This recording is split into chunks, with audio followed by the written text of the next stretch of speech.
Hello good morning. PK study point में आपका स्वागत है। देखो अपने फिजिक्स के अंदर जो चैप्टर चल रहा था वो कौन सा है, वर्क पावर एंड एनर्जी, मतलब कार्य शक्ति और ऊर्जा। तो इसके अंदर अपन क्या करे थे, अब तक अपन ने जो पढ़ा वो पढ़ा उसकी पूरी थ्योरी, और साथ ही साथ मैंने न्यूमेरिकल स्टार्ट किया था कल वाली क्लास में। टाइप 1 अपना कंप्लीट हो गया था। ठीक है, मतलब अपन कल क्या पढ़े थे, टाइप 1 का न्यूमेरिकल चल रहा था, कौन सा कंप्लीट कर लिए थे, टाइप 1, है ना। आपने यदि वीडियो पूरा देखा होगा तो जो न्यूमेरिकल का टाइप 1 था, टाइप 1 में क्या करवाया था, W = Fs, ठीक है, और दूसरा करवाया था W = Fs cos थीटा।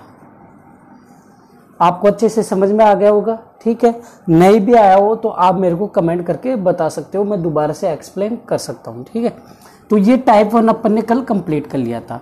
अब स्टार्ट करते हैं अपन टाइप 2। देखो यहां से इस चैप्टर से वर्क पावर एंड एनर्जी से 1 या 2 क्वेश्चन जरूर आएगा, वो भी न्यूमेरिकल का। ठीक है, जो अब क्लास चल रही है ना कल से, थ्योरी का तो आएगा ही आएगा अलग से, लेकिन न्यूमेरिकल का जरूर। ठीक है, ऐसे समझ लो कि इस पूरे चैप्टर से आपके कम से कम 3 क्वेश्चन तो जरूर आएंगे, ये याद रखना। इसलिए बहुत बड़ा चैप्टर है, 2 या 3 ही चैप्टर है फिजिक्स के जो बहुत लेंथी है, बाकी के 1 या 2 डेज के ही चैप्टर है आपके। तो इसलिए अच्छे से समझो और पूरा चैप्टर क्लियर करो। अब देखो अपन ने कल क्या पढ़ा था कि टाइप 2 के अंदर एक क्वेश्चन सोल्व कर लिया था अपन ने, एक। ठीक है, टाइप 2 न्यूमेरिकल कर रहे थे अपन। टाइप 2 के अंदर जो फॉर्मूला लेके चल रहे थे कि इसके रिलेटेड अपन को करना है, कौन सा, KE = mv², मतलब जो गतिज ऊर्जा होती है, ठीक है, काइनेटिक एनर्जी, गतिज ऊर्जा, उसका फॉर्मूला क्या होता है, 1/2 mv²।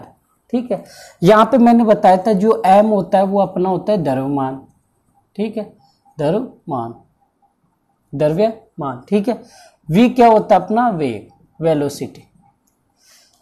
तो इसके न्यूमेरिकल पूछता है, पहला जो न्यूमेरिकल पूछता है बहुत ज्यादा, वो मैंने कल करवा दिया था लास्ट टाइम पे, कि इसमें ये पूछता है कि पहले के हिसाब से वेग को दुगुना कर दे, तिगुना कर दे तो क्या इफेक्ट पड़ेगा या कितना बढ़ जाएगा।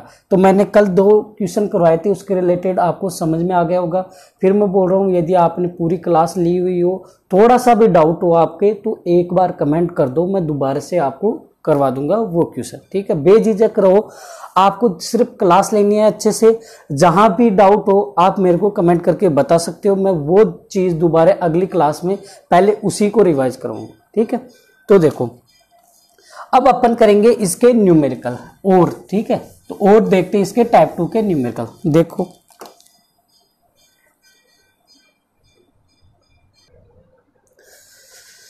देखो टाइप 2 गतिज ऊर्जा के रिलेटेड जो न्यूमेरिकल बनते हैं उनको अपन सोल्व कर रहे हैं। पहले जो कंडीशन होती थी ऊपर, वो अपन ने कल सोल्व कर लिया था कि कितना गुना वेग कर दे तो काइनेटिक एनर्जी पर क्या प्रभाव पड़ेगा। ठीक है, अब उसी के काइनेटिक एनर्जी के फॉर्मूले के अकॉर्डिंग जो दूसरा टाइप बनता है वो देखो कि यदि 10 मीटर पर सेकंड, देखो आप जब मेरी क्लास ले रहे हो तो आपको सारी चीजें पता होनी चाहिए, क्या क्या चीज। यहाँ पे देखो 10 मीटर पर सेकंड आती है। देखो आपको आगे देखने की जरूरत नहीं है कि गति है क्या, क्योंकि आपको भी पता है मीटर पर सेकंड किसका मात्रक होता है, वेग का। ठीक है, तो मैं पूरी चीज देखो यहीं से अपनी क्लास में यहीं पे आप पोस्टमार्टम कर लिया करो सारी चीजों का। देखो ये क्या आ गया, मीटर पर सेकंड किसका मात्रक होता है, वेग का। किसका मात्रक, वेग का। जोर से बोलो, हाँ वेरी गुड, वेग का। ठीक है, अब जैसे ये केजी आ गया, ठीक है, किलोग्राम किसका होता है, द्रव्यमान का। तो ये क्या है, द्रव्यमान का। तो आपको ये चीजें पता होनी चाहिए। क्वेश्चन को देखते हैं आपको पूरी चीजें, मतलब इतनी यूनिट और मात्रक का आपको रिवाइज करो चैप्टर को बार बार, ताकि आपको देखते ही पता चल जाए। ठीक है, अब देखो ये बोल रहा है कि कोई वस्तु है, गतिशील है, तो वो कितनी की स्पीड में, 10 मीटर पर सेकंड की गतिशील, 30 kg वजन वाले वस्तु की गतिज ऊर्जा क्या होगी। ठीक है, मतलब उसने गतिज ऊर्जा पूछा। अब गतिज ऊर्जा आपको पता ही है, एक बार रिवाइज करवा देता हूं। क्या होती है गतिज ऊर्जा, मतलब कोई वस्तु यदि गति में हो तो वही अपनी क्या कहलाती है, गतिज ऊर्जा। ठीक है, तो यहाँ पे देखो कोई वस्तु गति में है, वो भी कितने वजन वाली, 30 kg वजन वाली वस्तु 10 मीटर पर सेकंड की गतिशील हो रही है, तो उसकी आपको क्या पूछा कि उसकी गतिज ऊर्जा कितनी होगी। तो देखो आपको भी पता है फॉर्मूला, काइनेटिक एनर्जी का फॉर्मूला अपन ने पढ़ा है, पवन सर की क्लास में पढ़ा था, 1/2 mv²। ठीक है, याद हो गया काइनेटिक एनर्जी का फॉर्मूला। बस यहाँ पे वैल्यू पुट कर दो 1/2 m। देखो आप डाटा लिखना चाहो, मैं एक बार आपको समझाने के लिए ही लिखता हूं यहाँ पे। तो अपने यहाँ पे द्रव्यमान, ठीक है, मतलब मास कितना दे रखा है अपने को, m कितना दे रखा है 30 kg, ठीक है, और वेग वेलोसिटी भी कितना 10 मीटर पर सेकेंड। ठीक है, तो बस वही चीज है, मास कितना है 30 इंटू वेलोसिटी कितनी है 10, तो 10 का होल स्क्वायर। अब सोल्व कर लो 1/2 30 गुना 10 गुना 10। अब इसको कट कर लो, देखो यहां से कट करूंगा कितना आ गया 15, तो ये आ गया 15 और ये आ गया 00। अब खेल होता है यूनिट का। आंसर मैं मान लो आपको दे दूं यहां पे क्या, यही आपका आ जाए 1500 आगे जूल या किलो जूल या न्यूटन मीटर स्क्वायर या आपका आ जाए वाट। देखो एक बार वापस रिवाइज करवा रहा हूं जहां पे अपनी सिली मिस्टेक होती है। देखो आपका आंसर 1500 तो आ गया, लेकिन इस 1500 को दे दिया देखो दो रूप में, इसको अपन देखो आगे बताऊंगा। आपका आंसर आ गया 1500, वो दे देगा ऑप्शन में 1500 joule, 1500 kilo joule, 1500 newton metre square या 1500 वाट। तो आपको पता होना चाहिए कि ऊर्जा और कार्य का क्या होता है, मात्रक सेम होता है। कार्य का मात्रक भी क्या होता है जूल, और ऊर्जा का मात्रक भी क्या होता है जूल। तो इसका आंसर क्या आ जाएगा 1500 जूल, ये हट जाएगा। ठीक है 1500 जूल। लेकिन इसको अपन देखो क्या हो सकता है, और न्यूटन मीटर भी तो हो सकता है। ठीक है, क्योंकि ऊर्जा का वो कार्य का मात्रक क्या होता है न्यूटन मीटर, तो दूसरा रूप न्यूटन मीटर भी लिख सकता है। तो ये न्यूमेरिकल समझ में आ गया क्या, दोबारा से समझो। ये बोला है कि कोई वस्तु है कितने की स्पीड में चल रही है, गति क्या है 10 मीटर पर सेकंड की, और उसका वजन कितना दे रखा है 30 किलो। तो वो 30 किलो, जैसे मैं ही मान लो मेरे में तो खैर डबल क्या मतलब 2.5 गुना ही हो गया, मेरे पे 75 kg वजन है। तो यदि मेरे के अंदर 75 kg वजन है तो मैं कितनी स्पीड से दौड़ सकता हूँ, मान लो मैं 10 मीटर पर सेकंड के हिसाब से दौड़ रहा हूँ। ठीक है, तो वो पूछ रहा है कि मेरे अंदर जो गतिज ऊर्जा है वो कितनी है, ये पूछा है। तो मेरे अंदर गतिज ऊर्जा कितनी आएगी 1500 जूल। फॉर्मूला आपको याद है, बस बहुत ईजी है। तो देखो आप है ना एग्जाम में दो तो क्या 2 सेकंड तो बहुत कम होती है, 5 सेकंड मान लो हद मार के, ठीक 5 सेकंड में पूरा क्वेश्चन सोल्व कर लोगे मेरी भाइयों। आप सिर्फ फॉर्मूले याद कर लो और यूनिट, बस बाकी का मैं देख लूंगा। ठीक है, बस ये दो चीज आप तैयार करके रखो कि जैसे बल का मात्रक क्या होता है, कार्य का, ऊर्जा का, चाल, वेग, ठीक है, दूरी, विस्थापन, इन सब के मात्रक तैयार कर लो। आपको याद नहीं हो रहे, तैयार नहीं हो रहे, तो अपनी पहली क्लास देख लो यूनिट एंड डायमेंशन की, आपको पूरा डाटा तैयार हो जाएगा। ठीक है, अब बढ़ते अपन अगले क्वेश्चन की तरफ। देखो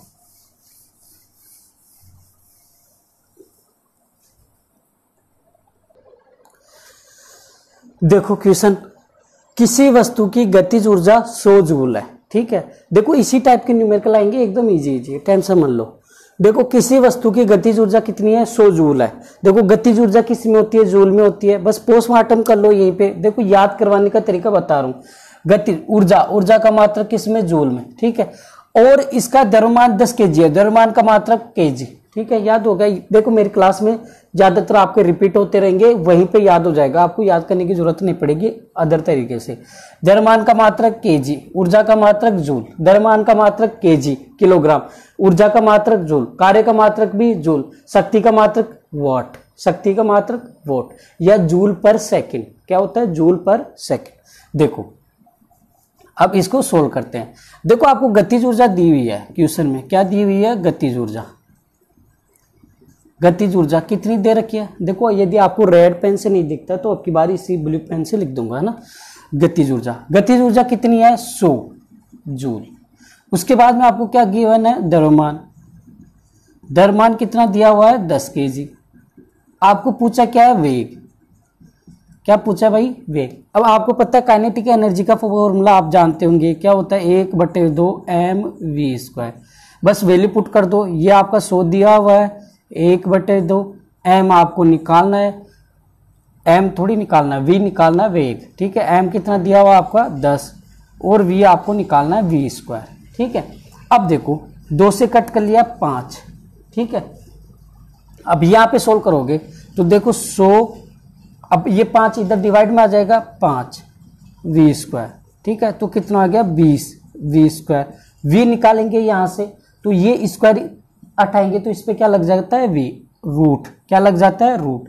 तो यहाँ पे देखो इसको इधर सोल्व करा रहा हूँ, वी स्क्वायर इक्वल टू 20 आ गया। अब मुझे ये स्क्वायर हटाना है, तो मैथ में आपने पढ़ा होगा कि जब स्क्वायर हटाते हैं तो इस पे क्या लग जाता है, बराबर वाली संख्या पे क्या लग जाता है अंडर रूट। तो v इक्वल टू क्या आ जाएगा रूट 20, ठीक है। अब देखो मैंने डीजीटी ऐसे लिए तो मान लो आपके डायरेक्ट ही आ जाएगा, या तो यहाँ पे 25 ऐसे सोल्व करने पे, ठीक है। ये तो मैंने क्वेश्चन बनाया है तो रूट में आ गया, ठीक है। तो कंफ्यूज मत होना, ऐसी संख्या नहीं आएगी, वहां पे डायरेक्ट सोल्व करने वाली संख्या आएगी, वर्गमूल वाली नहीं आएगी। तो देखो ये भी, तो आंसर किस में आएगा मीटर पर सेकंड में, क्योंकि वेग का मात्रा क्या होता है मीटर पर सेकंड, समझ गए। अभी देखो रिवाइज करो, इसको बाद में देख लेना एक बार। ऊर्जा कार्य का मात्रक जूल होता है, वेग का मात्रक मीटर पर सेकंड होता है, द्रव्यमान का मात्रक किलोग्राम होता है, और शक्ति का मात्रक किसमें होता है जूल पर सेकंड या वॉट, ठीक है। अब देखो इसमें गतिज ऊर्जा दे दी, द्रव्यमान दे दिया, वेग पूछ लिया, तो वही फॉर्मूला लगा दिए और यहां से अपना वेग आ गया। फिर बोल रहा हूं देखो कंफ्यूज मत हो ना, ये वर्गमूल वाली संख्या आ गई तो एग्जाम में नहीं आएगी, एग्जाम में एग्जैक्ट पूरी डाटा सही आएगा। ये तो मैंने क्वेश्चन बनाया है तो इस हिसाब से ये इसमें आ गई, ठीक है। चलो अपन आगे बढ़ते हैं।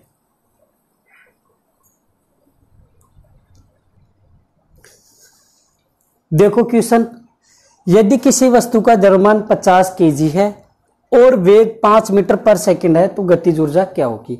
देखो ऐसे ही न्यूमेरिकल आएंगे एकदम इजी, बस दो ही टाइप मिलेंगे।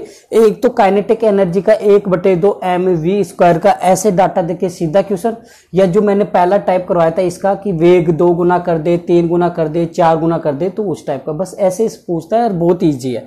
बस डाटा क्या है, m कितना दे रखा है आपका 50 केजी, ठीक है, और उसके बाद में v कितना दे रखा है 5 मीटर पर सेकंड वेलोसिटी। बस फॉर्मूला ऐड कर दो, काइनेटिक एनर्जी का अपन ने पढ़ा था, फॉर्मूला क्या होता है 1/2 mv स्क्वायर, 1/2, द्रव्यमान कितना दिया हुआ है 50, वेलोसिटी कितनी आपकी 5 का स्क्वायर। तो देखो इसको कट कर लो, कितना आ गया 25, तो 25 गुना 5 का स्क्वायर भी 25, तो 25 को 25 से गुना करते हैं तो कितना आता है 625, ठीक है। अब फिर बोल रहा हूं काइनेटिक एनर्जी ऊर्जा है, ऊर्जा का मात्रा क्या होता है जूल, तो आंसर क्या हो जाएगा 625 जूल। समझ गए क्या। देखो बहुत इजी क्वेश्चन है। आपको क्या होगा, गतिज ऊर्जा पूछे तो ऊर्जा का मात्रक जूल होता है। कई बार तो देखो ये भी खेल होता है, मैंने पहले भी बता दिया शायद, कि मान लो आपको ऊर्जा पूछा है, क्या पूछा है ऊर्जा, आपको सोल्व करने की जरूरत भी नहीं पड़ती, ऑप्शन में यही दे देता। जैसे मान लो आपके ऑप्शन में 725 जूल, जैसे मान लो 625 न्यूटन मीटर स्क्वायर दे दिया, तीसरा दे दिया 625 वॉट, और फोर्थ दे दिया आपको मान लो 625 जूल पर सेकेंड, ठीक है। तो देखो यदि मेरे जैसे, मतलब मैं अपने आप की तारीफ नहीं करा, लेकिन फिर भी जो मेरी क्लासे ले रहा है ना रेगुलर, उसके लिए बोल रहा हूं। तो वो देखो कई बार ये क्वेश्चन आ गया और ये ऑप्शन आ गए, तो आपको ये सोल्व करने की जरूरत है क्या, नहीं है। ऑप्शन में देखो ऊर्जा, ऊर्जा का मात्रक क्या होता है जूल, तो देखो ये डायरेक्ट आंसर लग गया, क्योंकि ये तो किसी का मात्रक होता ही नहीं है। और वहां पे आप ये चेक भी करना जरूर, ठीक है, क्योंकि वहां पे आप ऑप्शन कट कर सकते हो। कई बार तो देखो मान लो चलो 625 जूल आ गया, और सपोज करो यहाँ पे आ गया जैसे 235 जूल, ठीक है, ये आगे मान लो, तो आप फिर भी क्या कर सकते हो, ऊर्जा, ऊर्जा का मात्रक जूल, तो ये भी कट हो गया, ये दो ऑप्शन तो कट हो गए, बस इन दो को चेक करना पड़ेगा, बस खत्म बात। समझ रहे हो ना, तो ऑप्शन जरूर चेक करना। अब देखो यहां पे अपना टाइप 2 कंप्लीट होता है। देखो अपन ने दो टाइप पढ़े, पहला तो कार्य के रिलेटेड, जैसे जैसे अपन ने थ्योरी पढ़ी थी ना उस हिसाब से ही मैं न्यूमेरिकल करवा रहा हूं, साथ ही थ्योरी भी रिवाइज करवा रहा हूं, ठीक है। अब अपन पढ़ेंगे इसी के रिलेटेड था स्प्रिंग वाला क्वेश्चन, क्योंकि स्प्रिंग वाले में भी तो यही फॉर्मूला था ना 1/2 kx स्क्वायर, ठीक है। तो उसको अपन अभी करवाता हूं।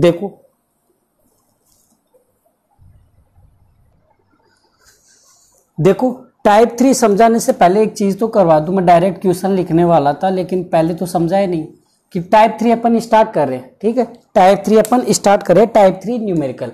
तो वो कौन सा ले रहा हूं, देखो अपन ने पहले क्या पढ़ा था, जो जो फॉर्मूले लिखवाए हैं ना मैंने थ्योरी में, उन्हीं के न्यूमेरिकल करवा रहा हूं।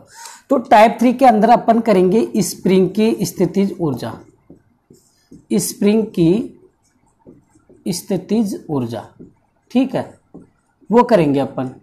तो स्प्रिंग की स्थितिज ऊर्जा का फॉर्मूला क्या होता था, मैंने करवाया था, क्या होता था, 1/2 kx², ठीक है, ये होता था फॉर्मूला। यहाँ पे k क्या होता था, एक फिक्स वैल्यू होती थी, कोई नियतांक, कांस्टेंट वैल्यू, ठीक है। यहाँ पे k क्या होगा, वैल्यू दिया हुआ होगा ऑप्शन में आपको, कोई नियतांक फिक्स वैल्यू। और x क्या होती थी अपनी, क्या होती थी, लंबाई में, स्प्रिंग की लंबाई में परिवर्तन, स्प्रिंग की लंबाई में परिवर्तन, ठीक है, ये होता है। कैसे, देखो मान लो ये स्प्रिंग है, वैसे मैंने चैप्टर करवाया था तब समझा दिया था, ये कोई स्प्रिंग है, लेकिन जैसे मैं इसको खींचूंगा तो कैसी हो जाएगी, ये स्प्रिंग ऐसे हो जाएगी, ठीक है, ऐसे। तो देखो ये पहले इतनी थी इसकी लेंथ, लेकिन अब खींच के इतनी लेंथ बढ़ गई, तो यही अपनी क्या हो जाती है, लंबाई में परिवर्तन क्या होती है, ये जो बड़ी वही है अपनी x। तो इसके रिलेटेड भी न्यूमेरिकल पूछता है। तो टाइप 3 के अंदर क्या पढ़ेंगे, स्प्रिंग की स्थितिज ऊर्जा, जिसका फॉर्मूला क्या होता है, 1/2 kx², क्या होता है, 1/2 kx²। चलो अपन अब करते हैं।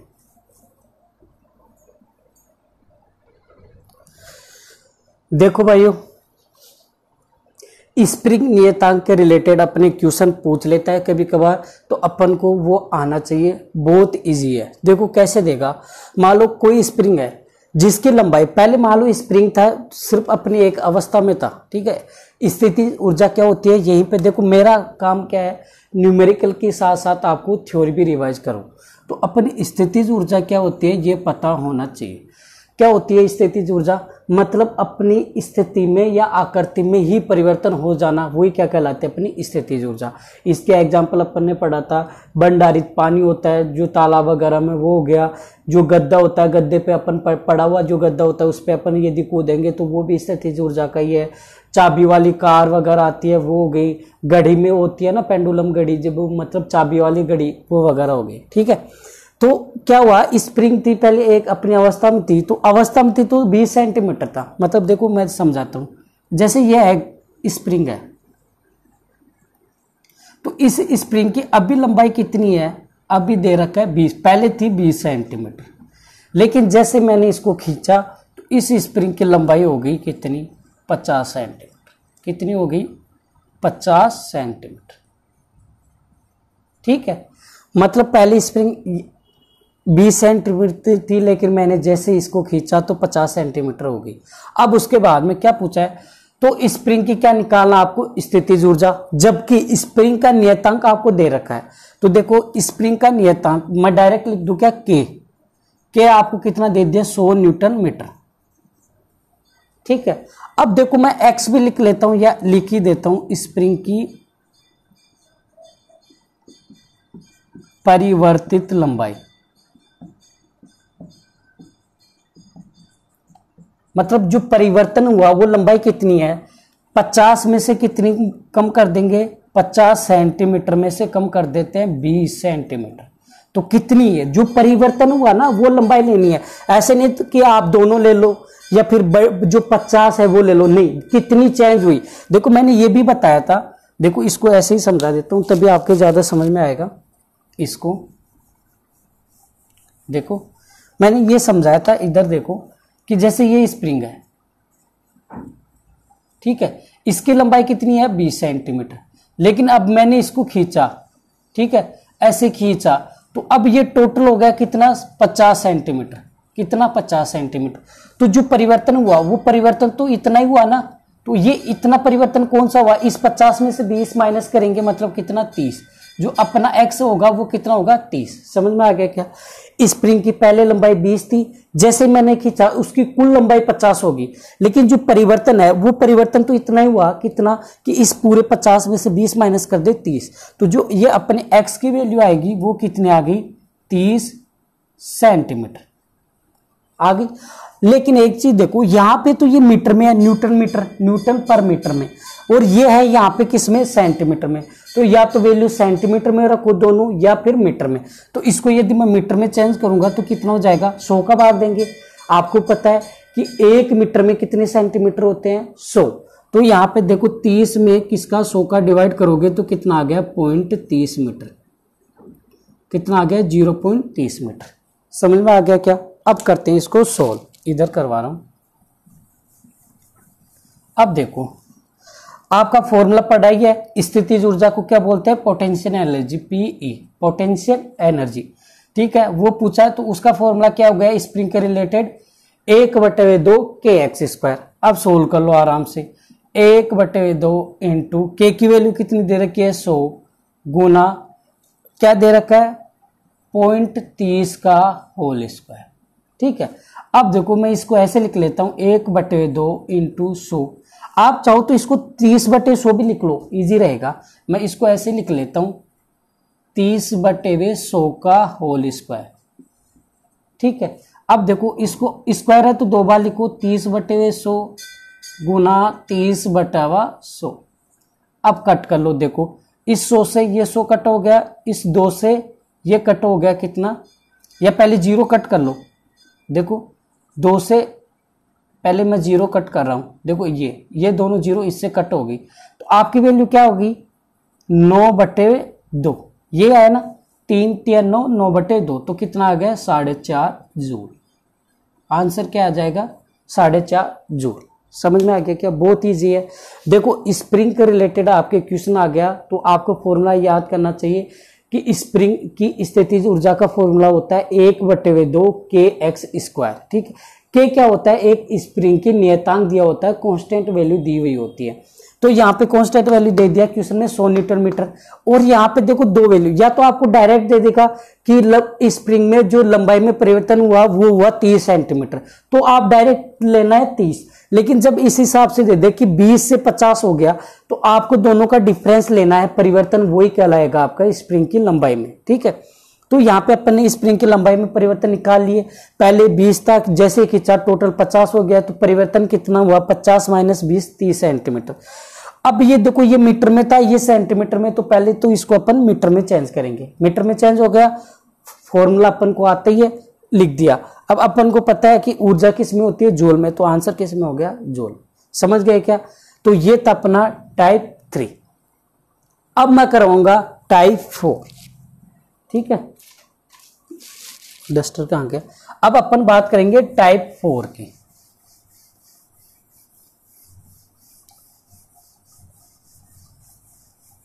देखो टाइप 4 ये रहेगा अपना स्थितिज ऊर्जा। ठीक है, मैं पहले स्थितिज ऊर्जा ले सकता था, लेकिन क्यों नहीं लिया, क्योंकि स्थितिज ऊर्जा का इसलिए नहीं लिया क्योंकि अपन को पता है कि स्थितिज ऊर्जा का कौन सा यूज होता है, W बराबर U = mgh वाला। ठीक है, तो मैंने पहले इसलिए करवाया था क्योंकि देखो गतिज ऊर्जा का क्या होता है, 1/2 mv², और स्प्रिंग की स्थितिज ऊर्जा का फॉर्मूला क्या होता है, 1/2 kx²। तो लगभग मिलता जुलता था, इसलिए दोनों को मैंने साथ साथ करवाया। अब मैं करवाऊंगा आपको टाइप 4। ठीक है, टाइप 4 में क्या होगा, आपको ऊर्जा पूछेगा, तो ऊर्जा देखो या तो W का आर पूछ ले। ठीक है, W = mgh का फॉर्मूला पढ़ डालता है अपन ने, या U भी पूछ लेता है, U = ठीक है mgh, या अपन इसको P भी बोल देते हैं mgh, मतलब कोई सा भी रूप हो सकता है। देखो या तो कार्य पूछ लेगा, तो W = mgh मतलब किया गया कार्य क्या होगा, जब आपको द्रव्यमान दे दे, गुरुत्वीय त्वरण दे दे और ऊंचाई दे दे।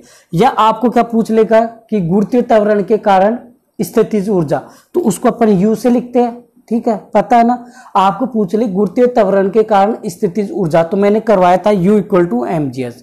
या आपको डायरेक्ट ही दे दे कि स्थितिज ऊर्जा क्या होगा, तो P = mgh, मतलब तीनों एक ही है। कई बार क्या होता है कि क्वेश्चन में द्रव्यमान भी दे देता है, गुरुत्वीय त्वरण भी दे देता है और ऊंचाई भी दे देता है, फिर पूछ लेता है कि किया गया कार्य क्या होगा। तो आप लोग सोचते हैं कि W का तो फॉर्मूला अपन ने पढ़ा ही नहीं था। अरे वही कार्य पूछ ले, स्थितिज ऊर्जा पूछ ले, या गुरुत्वीय त्वरण द्वारा ऊर्जा पूछ ले, तीनों एक ही है। जब क्या क्या दिया हुआ हो आपके M, G और H। समझ रहे हो क्या? यदि आपको m दिया हुआ हो, g दिया हुआ हो, g जानते हो ना गुरुत्वीय त्वरण, या तो 9.8 देगा या अपने आप 10 मान लेना, और एक h मतलब पृथ्वी सतह से ऊंचाई। तो ये जब भी तीनों गिवन हो तो आपको यदि कार्य पूछे, स्थितिज ऊर्जा पूछे या फिर गुरुत्वीय त्वरण की स्थितिज ऊर्जा पूछे तो तीनों का फॉर्मूला एक ही है, P = mgh। समझ गए क्या? अब इसके रिलेटेड न्यूमेरिकल करते हैं। टाइप 4 के ये वाला समझ में आ गया क्या? बायोडाटा समझ में आ गया? वैसे ही अच्छे इंटेलिजेंट हो, समझ में आ गया होगा आप लोगों के। देखो अपन न्यूमेरिकल करते हैं। देखो दोस्तों, क्वेश्चन अपना, एक पोर्टर जमीन से 10 kg सामान उठाता है। ठीक है, पोर्टर होता है ना सामान उठाने वाला, देखे होंगे आप कारखानों में, जो बड़े बड़े कारखानों में होता है ना, तो वो कार्टनों को उठाने के लिए होता है। तो वो क्या करता है, जमीन से 10 kg का कोई सामान उठा रहा है और उसे जमीन से 2 मीटर ऊपर अपने सिर पर रख लेता है। ठीक है, उसको उठा के क्या रख लिया, अपने सिर पर रख लिया 2 मीटर की ऊंचाई पे। तो सामान पर उसके द्वारा किया गया कार्य क्या होगा, यदि जी कितना दे दिया, 10 मीटर पर सेकंड। अब देखो फिर मात्रक का खेल आ गया। जी गुरुत्वीय त्वरण का मात्रक क्या होता है, मीटर पर सेकंड स्क्वायर। मीटर पर सेकंड होता है वेग का, और मीटर पर सेकंड स्क्वायर किसका होता है, गुरुत्वीय त्वरण का। जब भी आपको मात्रक पूछे गुरुत्वीय त्वरण का, क्या बोलोगे, मीटर पर सेकंड स्क्वायर। क्या बोलोगे, मीटर पर सेकंड स्क्वायर। त्वरण का मात्रक भी यही होता है, ये मत सोचना कि गुरुत्वीय त्वरण का मात्रक मीटर पर सेकंड स्क्वायर। त्वरण जो नॉर्मल त्वरण होता है अपने जमीन पे, है ना, ठीक है, ये तो ऊंचाई पे होता है। देखो ये गुरुत्वीय त्वरण तो पृथ्वी से ऊपर जाते हैं या नीचे जाते हैं तो क्या होता है, गुरुत्वीय त्वरण। लेकिन नॉर्मली जो पृथ्वी की सतह पे होते हैं तब होता है त्वरण। तो वो होता है नॉर्मल त्वरण, मतलब एसिलरेशन, जो कार वगैरह ट्रेन वगैरह में यूज होता है। तो वो A = होता है, ये G = होता है, और दोनों का मात्रक सेम है, मीटर पर सेकंड स्क्वायर। तो देखो न्यूमेरिकल देखते ही पता चल गया होगा क्या पूछा, क्या गया कार्य। तो कार्य मैंने बोला था कि जब आपको द्रव्यमान दे दे और आपको क्या कर दे, कोई ऊंचाई हाइट दे दे और जी दे दे, तो mgh बन गया। तो या तो कार्य पूछे या यहाँ पे ये भी पूछ सकता था कि निहित ऊर्जा क्या होगी, तो वो एक तरह से पोटेंशियल एनर्जी होगी। या आपको ऐसे भी पूछ लेता कि इस गुरुत्वीय त्वरण के द्वारा स्थितिज ऊर्जा क्या होगी, बात एक ही है। तो यहाँ पे क्या दिया हुआ है वो लिख लेता हूं। इधर आपको दे दिया द्रव्यमान m, ठीक है, द्रव्यमान m कितना, 10 kg। उसके बाद में आपको क्या दे दिया, हाइट कितनी, 2 मीटर की। उसके बाद में जी दे दिया आपको कितना, 10 मीटर पर सेकंड स्क्वायर। ठीक है, क्या पूछा है, कार्य। तो W = अपन क्या पढ़े थे, mgh। अब देखो ये मत सोचना, मैंने पहले ही जो कल वाली क्लास में ये बोला था कि W के दो का कार्य के 2 फॉर्मूले होते हैं, Fs और Fs cos थीटा। लेकिन मैंने साथ ही साथ ये भी बोला था बीच में कि देखो कार्य पे 2-3 चीजें और डिपेंड होती है। क्या होती है, शक्ति भी होती है, ऊर्जा पे डिपेंड। तो यहाँ पे एक तरह से ऊर्जा डिपेंड हो रही है इस पे, क्योंकि यहाँ पे स्थितिज ऊर्जा पूछ लेता, ठीक है, तो वही होता है, स्थितिज ऊर्जा ही डिपेंड हो रही है इस पे। समझ रहे हो ना मेरी बात। तो कार्य की वो 2 फॉर्मूले कब यूज होंगे, जब बल और विस्थापन और एंगल दिया हुआ हो। तो सीधा फॉर्मूला W का Fs cos थीटा। ये तीसरा फॉर्मूला हो गया कार्य का, W = mgh। ठीक है, तो ये यहाँ पे वैल्यू पुट कर दो, m कितना है 10, g कितना है 10, h कितना है 2, तो कितना हो गया 200। अब देखो कार्य का मात्रक जूल, तो क्या हो गया 200 जूल। समझ में आ गया क्या।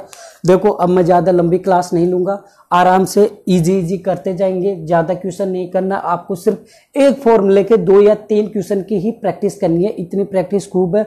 आप ज्यादा करना चाहते हो तो कोई भी मार्केट से बुक ले लो और क्वेश्चन की भी प्रैक्टिस कर सकते हो। और यदि आप और किसी बुक से प्रैक्टिस कर रहे हो फिर भी कोई क्वेश्चन नहीं आता, तो आप मेरे को टेलीग्राम लिंक है या मेरे जो व्हाट्सएप नंबर है, कौन से 7222875521, इस पे आप मेरे को क्या कर सकते हो, मैसेज कर सकते हो।